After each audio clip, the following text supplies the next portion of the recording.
রাত তখন 1টা।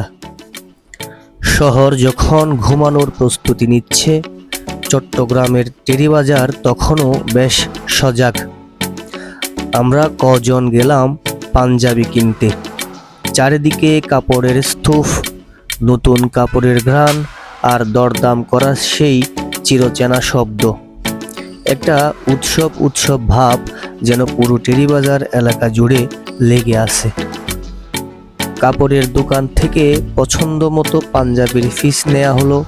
এরপর দৌড়াদৌড়ি টেইলার্সে, মাপ ঝুপ দেয়া, ডিজাইন বুঝিয়ে দেয়া, সব মিলিয়ে সময় যেন ডানায় ভর করে উঠছিল।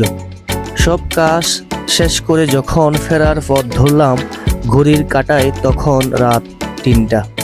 অবাক হয়ে দেখলাম চট্টগ্রামের আকাশ যেন পাল্টে গেছে।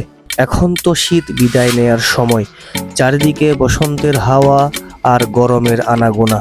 কিন্তু সেই শেষ রাতে হুট করেই যেন শীত জেঁকে বসলো।